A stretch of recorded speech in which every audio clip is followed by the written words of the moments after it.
Fragment, épisode 3, la saga d'Halfdan. Bizarrement, me déplacer d'Égypte jusqu'en Turquie fut plus facile que je le pensais. Ils ont même gardé un gouvernement plus ou moins stable ici. Et à vrai dire, convaincre les gardes de me laisser passer à la frontière n'a pas été difficile. Il a suffi que je parle de mes travaux médicaux pour qu'on m'ouvre toutes les portes. Évidemment, personne ne serait assez fou pour empêcher un médecin ou un biologiste de faire son travail. Je viens d'arriver à Istanbul, et on est en train de m'escorter jusqu'au musée. Pendant le voyage, j'ai vu des gens mourir de cette nouvelle maladie qui touche l'humanité. Je sens de plus en plus que trouver le fragment dont parlait mon père pourrait tous nous sauver. Et je sais que je suis sur la bonne piste. Je sais que Cléopâtre a été en possession du fragment et que d'une manière ou d'une autre, il s'est retrouvé plusieurs siècles plus tard, ici, à Constantinople. Mais comment ? Pourquoi ? Je sens que cette quête va être compliquée. Bienvenue, mademoiselle. Mes supérieurs m'ont ordonné de faire tout mon possible pour vous aider dans vos recherches. Je suis à votre disposition. Pourquoi êtes-vous venue à Istanbul ? Je suis sur une piste pour trouver un remède à la maladie. Pour cela, il me faudrait savoir à quoi pourrait correspondre le nom Pierre de toute chose. Vous savez ce que c'est ? Le père de toute chose ? Il s'agit là d'un des surnoms du dieu Odin ? Non, la pierre de toute chose. Ah, eh bien, je dois dire que non, désolée. Bon, je suis pas plus avancée et je vois vraiment pas comment des vikings pourraient m'aider. À moins que... la garde varangienne, peut-être ? Ces vikings qui s'enrôlaient dans la garde de l'empereur byzantin ? J'ai quelques textes qui pourraient vous aider. Suivez-moi.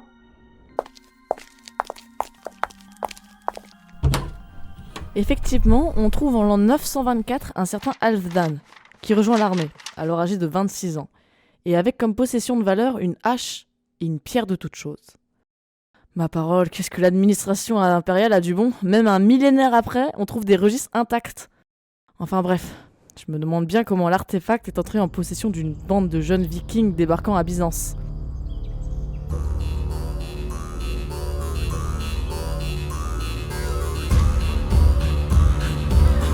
C'est bon, on est tous là.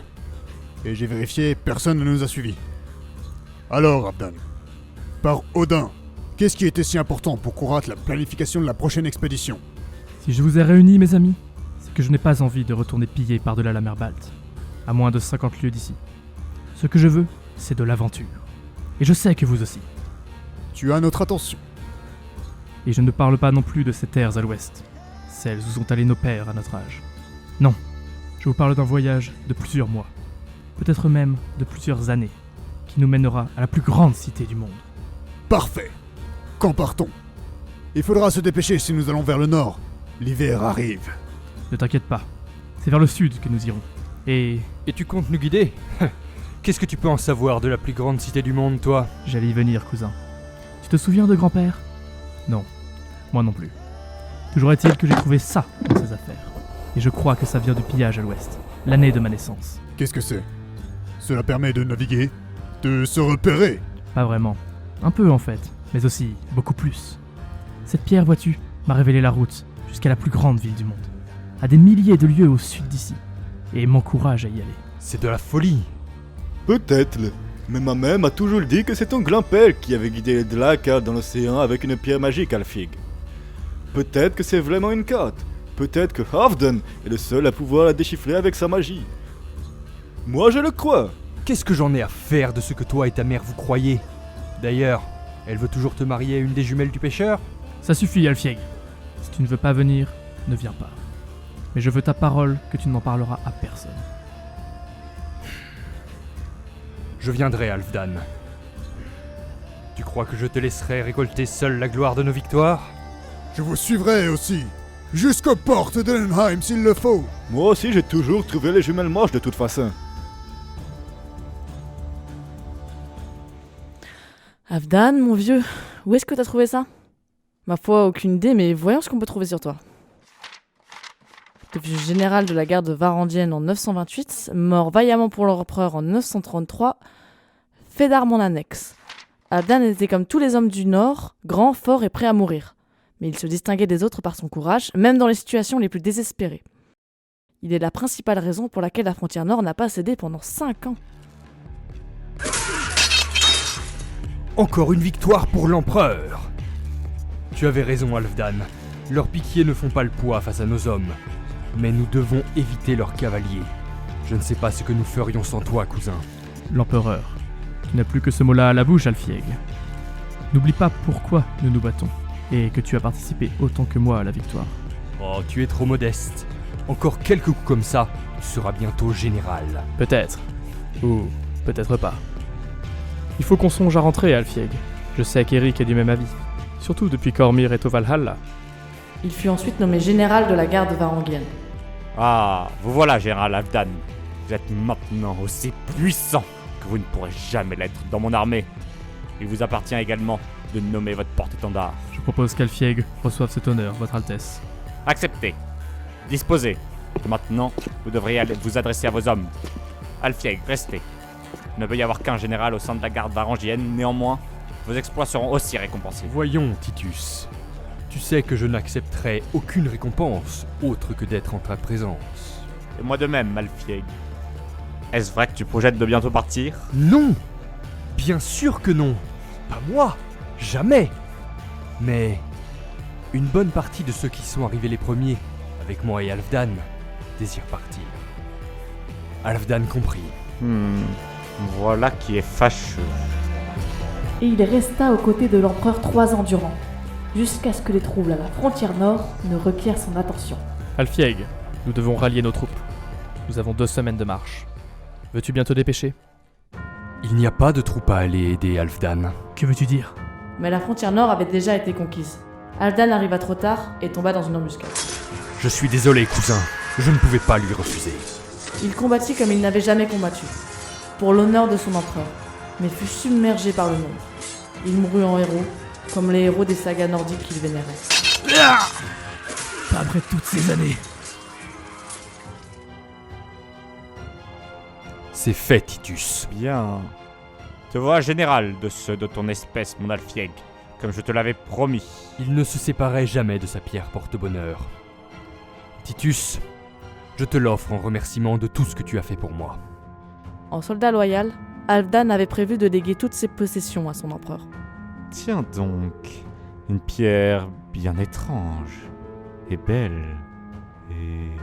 Alfieg, avant que j'oublie, trouve un archiviste et fais-lui rédiger la tragique histoire d'Halfdan.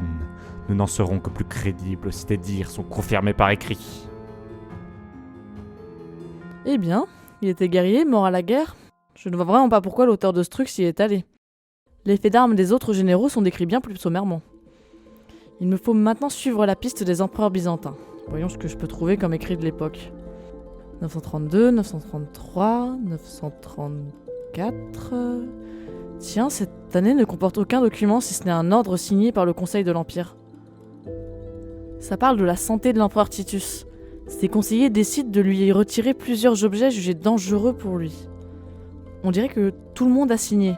Général suprême, chef de la garde rapprochée, médecin, grand amiral de la flotte, intendant de l'Empire, conseiller spirituel de l'empereur, conseiller philosophe de l'empereur et quelques autres encore.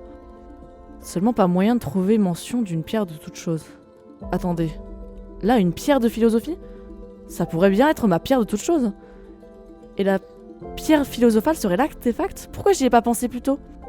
Je crois que des rumeurs sur la pierre philosophale sont apparues en France dès le XIVe siècle. Ça pourrait coller. Elle aurait été volée lors du pillage de Constantinople, pendant la 4e croisade. Qu'importe, je pense savoir par où attaquer la recherche de la pierre philosophale. Merci beaucoup. Vous venez peut-être de m'aider à sauver l'humanité. Je ne vois pas bien ce qui vous excite comme ça, mademoiselle. Mais je suis très heureuse d'avoir pu vous aider. Mais où allez-vous comme ça? À Paris.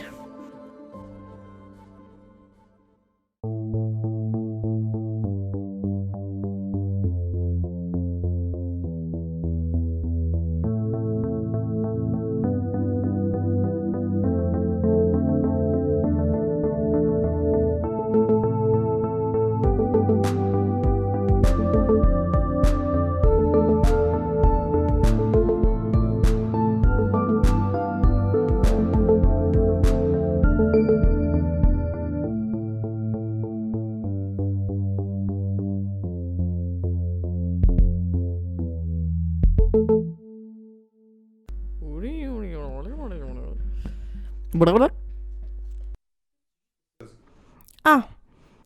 vers le passé. Tu as notre attention. Oh, et c'est parti. Animateur télé, tu sais, genre. Mais la frontière nord avait déjà été conquise. Algan arriva trop tard. Alfdan, pardon. Alors, pas autant caractéristique, mais. À Paris. Non, pardon, je dois dire à Paris. Mais attends, vous allez où? À Paris. Ça parle de la santé de l'empereur. Bon. À Paris. Quoi? Oui, ça vous excite beaucoup là. Où est-ce que vous allez? Je vais à Paris. À Paris, Billy. Vous comprenez? À Paris. J'ai rien d'autre à dire. Sinon, il y a Centraland détente aussi, c'est pas mal. Si tu veux, on va faire une sieste. Ok. Jonathan, il est méchant avec moi. Je te souhaitais de faire une sieste, merde! Je t'ai pas dit d'aller crever! C'est vrai. Mais est-ce qu'au fond, la mort, c'est pas la sieste éternelle? Si tu veux! Mais à la différence que quand tu fais une sieste, ton cœur bat toujours. Enfin, normalement. Intéressant. Ah oui, biologique. Encore faut-il que vous soyez bien dans une sieste.